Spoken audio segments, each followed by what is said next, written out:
Hello everyone, welcome to SJI online class. Class 6 subject Hindi language lesson 3 शब्द भंडार। बच्चों, आज मैं आपको हिंदी भाषा के अंतर्गत पाठ 3 शब्द भंडार पढ़ाने जा रही हूँ। शब्द भंडार का अर्थ क्या होता है कि व्यक्ति जितने शब्दों का प्रयोग करता है, जिस प्रकार से शब्दों का प्रयोग करता है, उसका एकत्रीकरण अर्थात जितने भी शब्द आपके पास है वह भंडार कहलाता है। तो उसके अंतर्गत सबसे पहले है पर्यायवाची शब्द, जिसको समानार्थी शब्द भी कहते हैं। इसकी परिभाषा है एक समान अर्थ वाले शब्दों को पर्यायवाची शब्द कहा जाता है। पर्यायवाची शब्द क्या है बच्चों? एक समान अर्थ वाले शब्दों को पर्यायवाची शब्द कहा जाता है। जैसे आग आपका शब्द है, इसके कितने पर्यायवाची है? जैसे अग्नि, पावक, अनल, तो ये तीनों किसके पर्यायवाची हैं? आग के। इसके बाद है इच्छा का है आपका अभिलाषा, आकांक्षा, कामना, ये किसके पर्यायवाची हुए? इच्छा के। इसके बाद इसी पाठ में दूसरा टॉपिक है विलोम शब्द। इनको विपरीतार्थक शब्द भी कहते हैं। विलोम शब्द क्या है? एक दूसरे के विपरीत अर्थ को बताने वाले शब्दों को विपरीतार्थक शब्द कहते हैं। जैसे राजा, रंग, अमीर, गरीब, अंधकार, प्रकाश, अच्छा, बुरा, उजाला, अंधेरा। मतलब किसी भी प्रकार से ऐसे शब्द जो एक दूसरे के विपरीत हों, विपरीत अर्थ बताते हो, उन्हें क्या कहते हैं? विपरीतार्थक अर्थ कहते हैं। इसके बाद है अनेकार्थी शब्द। अनेकार्थी शब्द क्या है?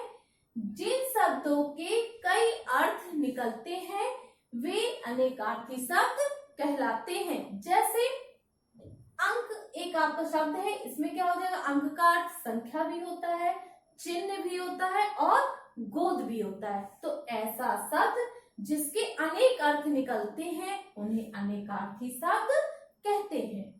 इसके बाद बच्चों अगला टॉपिक है अनेक शब्दों के लिए एक शब्द। तो ये क्या है?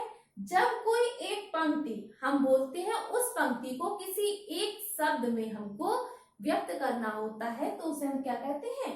अनेकार्थी शब्द कहते हैं। जैसे जो दिखाई ना दे, उसे हम क्या कहते हैं? अदृश्य। जहां जाया ना जा सके, उसे क्या कहेंगे? दुर्गम। बहुत मूल्य वाला, तो क्या कहलाएगा? बहुमूल्य। इसी प्रकार से जितने भी शब्द आते हैं, जो वाक्य आएंगे, उनका जो एक शब्द होगा वह किसके अंतर्गत होंगे? अनेकार्थी शब्दों के। अनेक शब्दों के लिए जो एक शब्द होता है, इनके लिए ये होगा। इसके बाद मैं पुनः दोहरा रही हूँ बच्चों, पर्यायवाची शब्द क्या है? इसको समानार्थी शब्द भी कहते हैं। एक समान अर्थ वाले शब्दों को पर्यायवाची शब्द कहा जाता है। जैसे आग का अग्नि, पावक, अनल। इसके बाद दूसरा इसमें है इच्छा। इच्छा का क्या है? अभिलाषा, आकांक्षा, कामना। दूसरा टॉपिक है बच्चों इसमें विलोम शब्द। जैसा कि मैंने अभी बताया था, विलोम का अर्थ क्या होता है?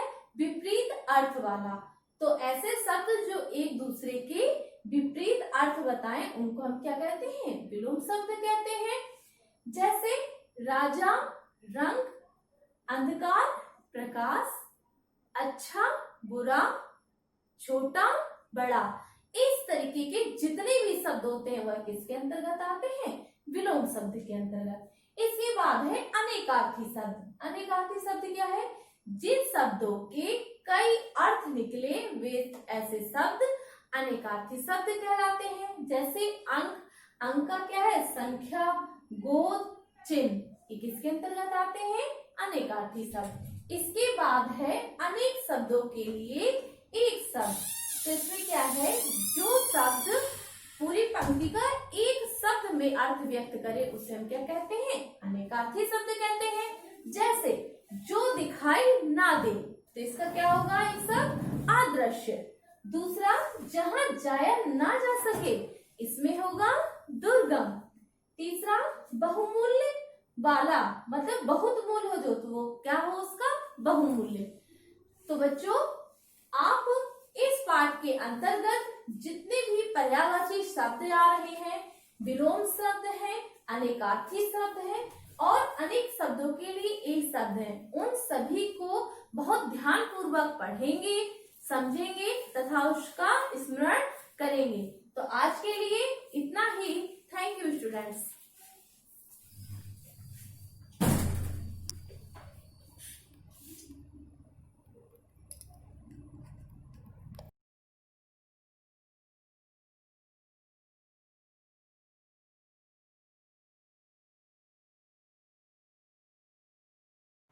Very good morning students. बच्चों मैंने अपने प्रीवियस लेक्चर में आपको ज्योग्राफी पार्ट 3 महाद्वीप के बारे में समझा रही थी। आज मैं इसी चैप्टर को कंटिन्यू करने जा रही हूँ। तो मैंने आपको अपने प्रीवियस लेक्चर में समझाया था एशिया महाद्वीप के बारे में, और आज मैं दूसरे महाद्वीप के बारे में बात करने जा रही हूँ, अफ्रीका महाद्वीप। तो बच्चों क्षेत्रफल व जनसंख्या के आधार पर ये एशिया के बाद दूसरा बड़ा महाद्वीप है। यह 31 डिग्री उत्तर तथा 35 डिग्री दक्षिण अक्षांश तथा 17 डिग्री पश्चिम तथा 50 डिग्री पश्चिम देशांतर के मध्य स्थित है। यह कुल स्थलीय भाग के 20% क्षेत्र में फैला हुआ है। तो ये कुल स्थलीय भाग के कितने प्रतिशत क्षेत्र में फैला हुआ है? 20% क्षेत्र में फैला हुआ है। भूमध्य रेखा, कर्क रेखा व मकर रेखा तीनों अफ्रीका महाद्वीप से होकर गुजरती हैं। तो कौन कौन सी रेखाएं बच्चों अफ्रीका महाद्वीप से होकर गुजरती हैं? भूमध्य रेखा, कर्क रेखा और मकर रेखा। इसलिए इस महाद्वीप का जो संपूर्ण भाग है वो उष्ण जलवायु में आता है। किस जलवायु में आता है बच्चों? उष्ण जलवायु में आता है। और किस वजह से उष्ण जलवायु में आता है? क्योंकि तीनों रेखाएं अफ्रीका महाद्वीप से होकर गुजरती हैं। विश्व का सबसे बड़ा मरुस्थल सहारा इसी अफ्रीका महाद्वीप के उत्तरी भाग में स्थित है और नामीबा व कालाहारी मरुस्थल इसके दक्षिणी भाग में स्थित है। तो उत्तरी भाग में क्या स्थित है बच्चों? इसके उत्तरी भाग में सहारा मरुस्थल स्थित है और दक्षिणी भाग में इसके नामीबा और कालाहारी मरुस्थल स्थित हैं।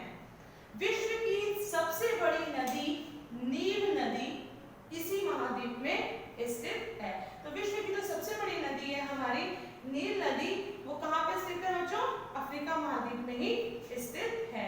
यह नदी कहाँ गिरती है? यह नदी भूमध्य सागर में गिरती है। एटलस पर्वत श्रेणी जो हमारी क्या कहते हैं मोरक्को से ट्यूनीशिया तक फैली हुई है। तो जो एटलस पर्वत श्रेणी है जो कहां से कहां तक फैली हुई है बच्चों? मोरक्को से ट्यूनीशिया तक फैली हुई है। सबसे लंबी पर्वत श्रृंखला है। तो इसकी सबसे लंबी पर्वत श्रृंखला क्या है बच्चों? एटलस पर्वत श्रेणी। तंजानिया में किलिमंजारो व केन्या में केन्या पर्वत प्रमुख ज्वालामुखी क्षेत्र है। अफ्रीका की सबसे बड़ी झील है विक्टोरिया झील। तो अफ्रीका की सबसे बड़ी झील क्या है बच्चों? विक्टोरिया झील, जो कि हमारे विश्व की ताजे पानी की दूसरी सबसे बड़ी झील है। पहले सबसे बड़ी झील कौन सी है? सुपीरियर झील, जो कि ताजे पानी की सबसे बड़ी झील है। और दूसरी सबसे बड़ी ताजे पानी की झील कौन सी है? विक्टोरिया झील, जो कि हमारी अफ्रीका महाद्वीप में ही स्थित है। फिर से मैं बताने जा रही हूँ इसके मेन पॉइंट्स। जनसंख्या व क्षेत्रफल की दृष्टि से ये विश्व का दूसरा बड़ा महाद्वीप है। यह कुल स्थलीय भाग के 20% क्षेत्र में फैला हुआ है। भूमध्य रेखा, कर्क रेखा व मकर रेखा तीनों अफ्रीका महाद्वीप से होकर गुजरती हैं। इसलिए इस महाद्वीप का संपूर्ण भाग उष्ण जलवायु में आता है। विश्व का सबसे बड़ा मरुस्थल सहारा इसके उत्तरी भाग में स्थित है और इसके दक्षिणी भाग में नामीबा तथा कालाहारी मरुस्थल स्थित है। एटलस पर्वत श्रेणी जो कि सबसे ऊंची पर्वत श्रेणी है, जो कि मोरक्को से ट्यूनीशिया तक फैली हुई है, अफ्रीका महाद्वीप में स्थित है। और तंजानिया में किलिमंजारो पर्वत और केन्या में केन्या पर्वत प्रमुख ज्वालामुखी क्षेत्र है। इसकी सबसे बड़ी जो झील है विक्टोरिया झील है, जो कि विश्व की दूसरी सबसे बड़ी ताजे पानी की झील है। विश्व की सबसे बड़ी नदी नील नदी इसी अफ्रीका महाद्वीप में स्थित है। अब हम नेक्स्ट बात करने जा रहे हैं किस महाद्वीप के बारे में, वो है हमारा महाद्वीप उत्तरी अमेरिका। किस महाद्वीप के बारे में बात करने जा रहे हैं बच्चों, नेक्स्ट महाद्वीप हमारा उत्तरी अमेरिका।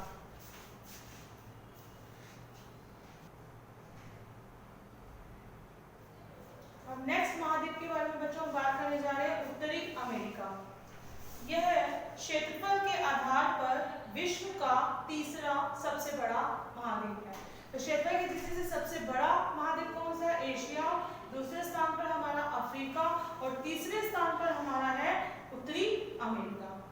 इस महाद्वीप के उत्तरी भाग में शीत जलवायु व दक्षिणी भाग में उष्ण जलवायु पाई जाती है। तो उत्तरी भाग में इसकी शीत जलवायु पाई जाती है और दक्षिणी भाग में उष्ण जलवायु पाई जाती है। अंग्रेजी, फ्रेंच व स्पेनिश अधिकांश लोगों की बोली है। तो यहाँ के अधिकांश लोगों की बोली क्या है, अंग्रेजी, फ्रेंच व स्पेनिश है। इसके पश्चिमी तटीय क्षेत्र में राकी पर्वत एवं अन्य पर्वत श्रृंखलाएं हैं। पश्चिमी तटीय क्षेत्र में क्या है, इसके राकी पर्वत और अन्य पर्वत श्रृंखलाएं हैं। यहाँ अलास्का पर्वत की माउंट देनाली सबसे ऊंची पर्वत चोटी है। तो यहाँ अलास्का पर्वत की सबसे ऊंची पर्वत चोटी जिसका नाम है माउंट देनाली, वो यहीं स्थित है। अल्पेशिया यहाँ स्थित सबसे पुराना पर्वत है। उत्तरी अमेरिका का सबसे पुराना पर्वत कौन सा है बच्चों, अल्पेशिया पर्वत। कनाडा व संयुक्त राज्य अमेरिका में विस्तृत उपजाऊ मैदान है। मिसिसिपी, मिसौरी एवं ओहियो यहाँ की प्रमुख नदियां हैं। कौन सी प्रमुख नदियां हैं यहाँ की बच्चों, यहाँ की प्रमुख नदियां हैं मिसिसिपी, मिसौरी और ओहियो। ओहियो यहाँ की प्रमुख नदियां हैं।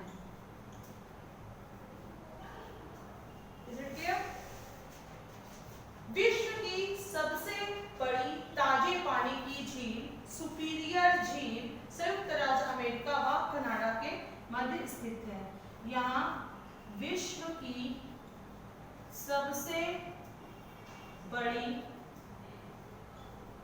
ताजे पानी की झील, इसका क्या नाम है, सुपीरियर, सुपीरियर झील यहीं स्थित है। तो बच्चों दूसरी ताजे पानी की झील कौन सी है, विक्टोरिया झील, जैसा कि मैंने बताया था वो अफ्रीका महाद्वीप में स्थित है। और विश्व की सबसे बड़ी ताजे पानी की झील यानी सुपीरियर झील संयुक्त राज्य अमेरिका व कनाडा के मध्य स्थित है। एक महान झील क्षेत्र है, इसमें 5 झीलें, तो उसमें एक महान झील क्षेत्र आता है जिसमें कितनी झीलें होती है बच्चों, 5 झीलें हैं। वो 5 झीलें कौन सी हैं जिसके बारे में हम बात करने जा रहे हैं। सबसे पहली जो झील है उसका नाम है बच्चों सुपीरियर, सुपीरियर जो कि विश्व की सबसे बड़ी ताजे पानी की झील है।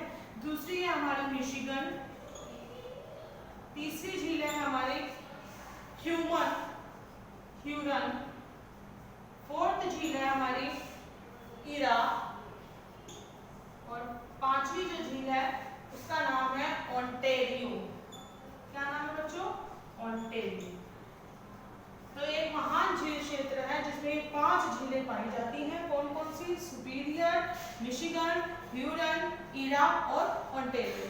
तो अब हम फिर से एक बार रिपीट कर दे रहे हैं कि क्षेत्रफल के आधार पर विश्व का तीसरा सबसे बड़ा महाद्वीप उत्तरी अमेरिका है। इस महाद्वीप के उत्तरी भाग में शीत जलवायु व दक्षिणी भाग में उष्ण जलवायु पाई जाती है। अंग्रेजी, फ्रेंच व स्पेनिश अधिकांश लोगों की यहाँ के लोगों की बोली है। इसके पश्चिमी तटीय क्षेत्र में राकी पर्वत व अन्य पर्वत श्रृंखलाएं हैं और इसका यहाँ अलास्का पर्वत की सबसे ऊंची चोटी जिसका नाम माउंट देनाली है वो यहीं स्थित है। अल्पेशिया यहाँ का सबसे पुराना पर्वत है जो कि कनाडा व संयुक्त राज्य अमेरिका के बीच में स्थित है। मिसिसिपी, मिसौरी और ओहियो यहाँ की प्रमुख नदियां हैं। विश्व की सबसे बड़ी ताजे पानी की झील जो कि सुपीरियर झील है वो संयुक्त राज्य अमेरिका व कनाडा के मध्य स्थित है। यहाँ पे एक झील क्षेत्र भी इंडिया आता है जिसमें 5 झीलें पाई जाती हैं, सुपीरियर, मिशिगन, ह्यूरन, ईरा और ओंटारियो। अब नेक्स्ट हम बात करने जा रहे हैं बच्चों दक्षिण अमेरिका। नेक्स्ट महाद्वीप के बारे में हम बात करने जा रहे हैं दक्षिण अमेरिका।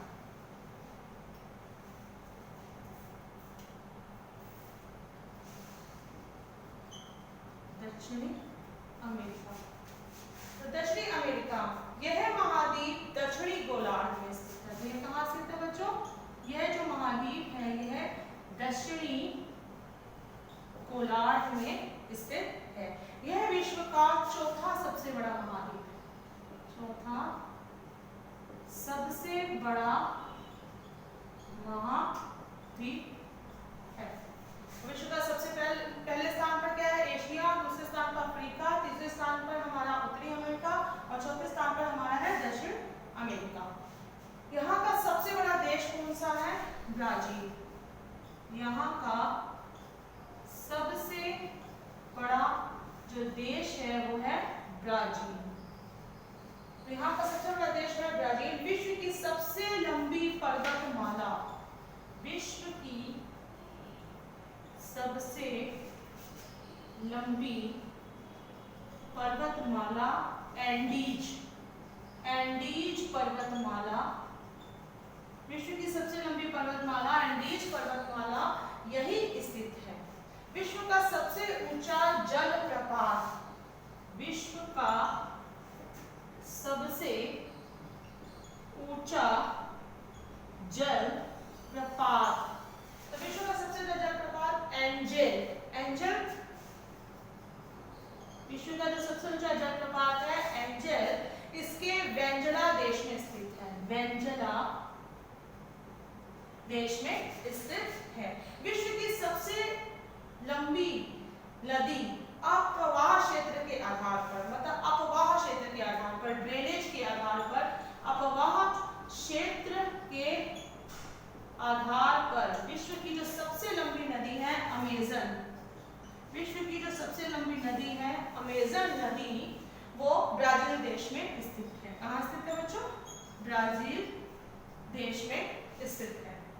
विश्व का सबसे शुष्क क्षेत्र यही स्थित है जिसका नाम है अटाकामा।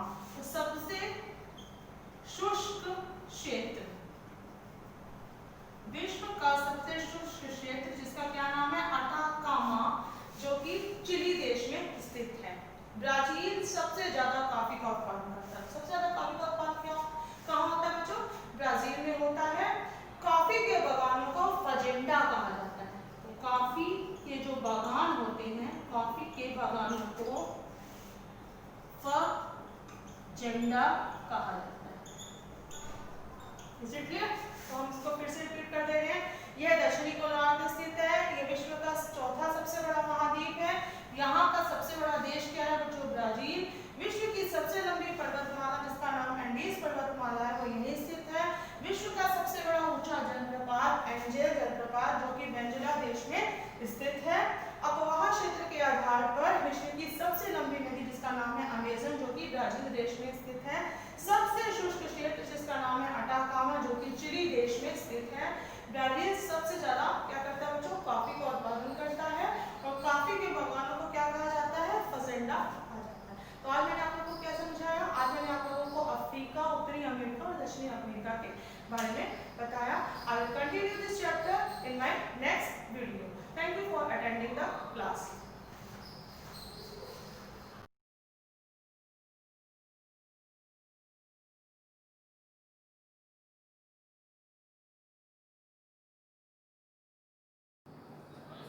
Good morning students. बच्चों क्लास 6H में ये कंप्यूटर की क्लास है। आज हम लोग चैप्टर 3 MS वर्ड पढ़ेंगे। पिछली क्लास में हम लोगों ने MS वर्ड के बारे में पढ़ा था कि MS वर्ड ये क्या होता है, ठीक है। और आज हम लोग इसमें MS वर्ड, पिछली क्लास में हम लोगों ने MS वर्ड का पूरा स्क्रीन में उसका मेन्यू क्या होता है ये सारी चीज़ें देखी थी। आज हम लोग इसमें क्या क्या काम हम लोग कर सकते हैं और कैसे करेंगे वो हम लोग एक एक स्टेप में देखेंगे। तो सबसे पहला हमारा है ओपनिंग आ न्यू डॉक्यूमेंट, यानी कि MS वर्ड में जो हम लोग डॉक्यूमेंट्स बनाते हैं तो हम लोग नया डॉक्यूमेंट हम लोग कैसे बनाएंगे ये देखना है, ठीक है।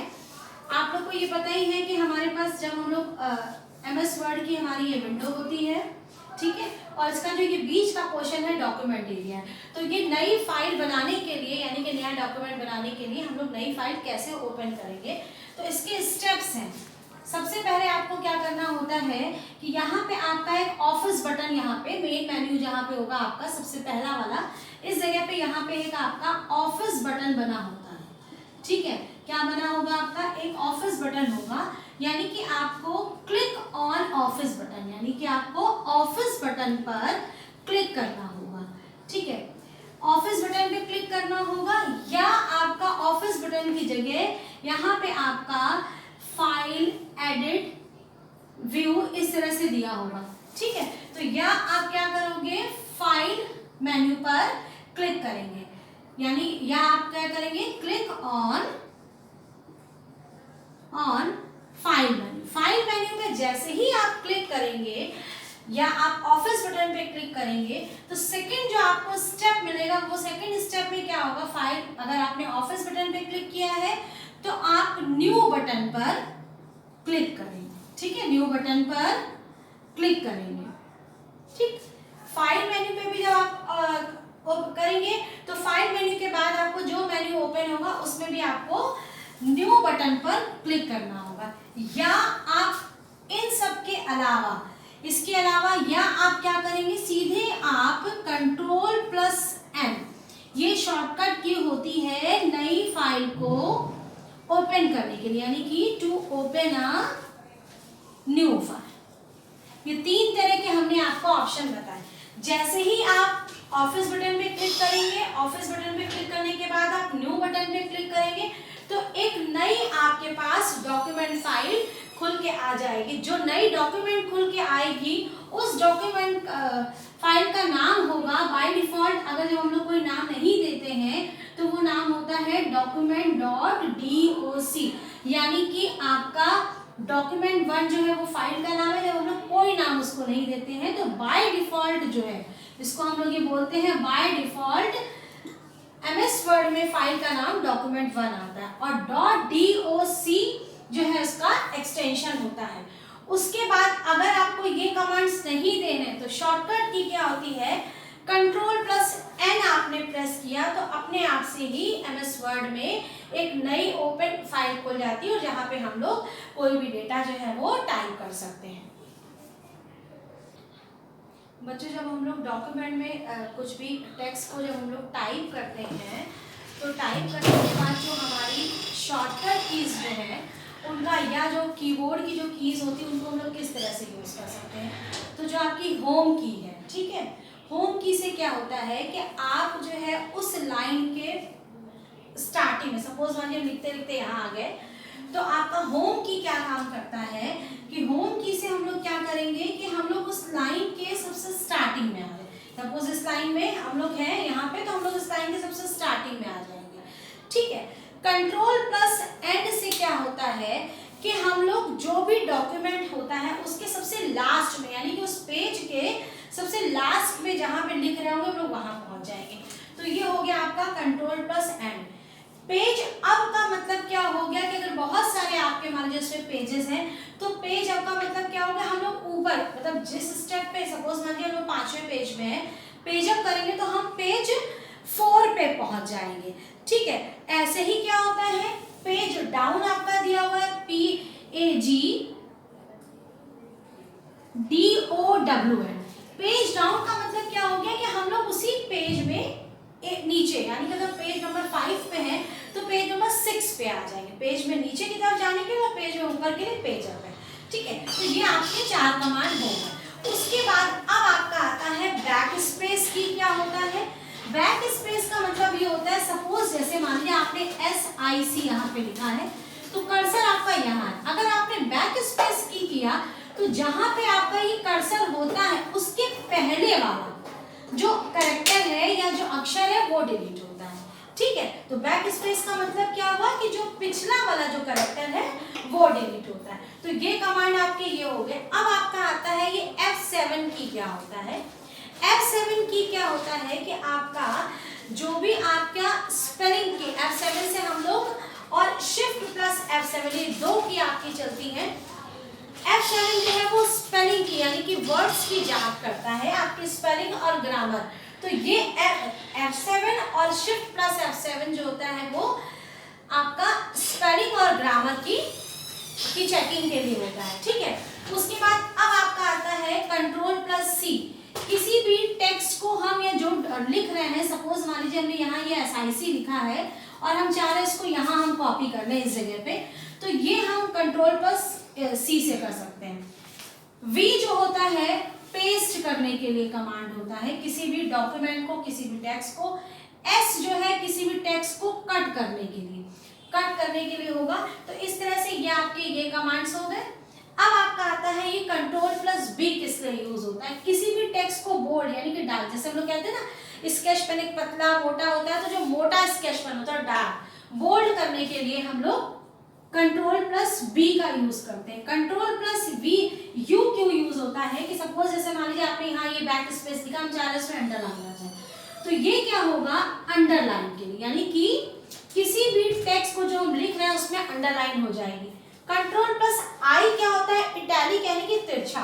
सपोज हमने ये सीधा सीधा लिखा, हम ये चाह रहे हैं इस तरह से ऐसा कुछ तिरछा सा लिख के आ जाए, तो ये होता है जो भी टेक्स्ट हम लोग लिख रहे हैं वो हमारा इटैलिक फॉर्म में यानी कि तिरछा हो जाता है। कंट्रोल S ये आपका एक इंपॉर्टेंट कमांड है कि जैसे हम लोग नई फाइल को खोलने के लिए, मैंने आपको अभी पिछले से बता दिया कि कंट्रोल प्लस N उसकी शॉर्टकट की होती है कि कोई नई फाइल को खोलना है, ठीक है। तो कंट्रोल प्लस S क्या होता है किसी भी फाइल को सेव करने के लिए, इसके लिए है सेव अ फाइल, यानी कि किसी भी फाइल को अगर हमें सेव करना है तो कंट्रोल प्लस S कमांड देंगे। ऐसे ही आपका कमांड होता है control plus O। Control plus O किस लिए कमांड होता है कि कोई जो फाइल आपकी बनी हुई, सपोज मान लीजिए मैंने जो है एक अमन नाम की एक फाइल कल बनाई थी और आज हमें अभी उसमें कुछ और काम करना है, तो यानी कि वो बनी हुई फाइल को हम खोलेंगे तो ये कंट्रोल प्लस O देंगे तो एक विंडो खुल के आएगी, वो आपसे फाइल का नाम मांगेगी, आपने वहां पे नाम लिखा और वो फाइल अगर प्रेजेंट है तो वो फाइल आपकी खुल जाएगी। तो बच्चों इस तरह से आपके ये कमांड्स हैं MS वर्ड में शॉर्टकट की। तो आज हम लोगों ने 2 टॉपिक डिस्कस किए कि एक हम लोग फाइल को जो है वो कैसे, कोई नई फाइल है हम लोग उसको कैसे बनाएंगे, और ये आपके सारे शॉर्टकट कीज हैं। तो बच्चों आज के लिए सिर्फ इतना ही काफी है। Thank you, have a nice day.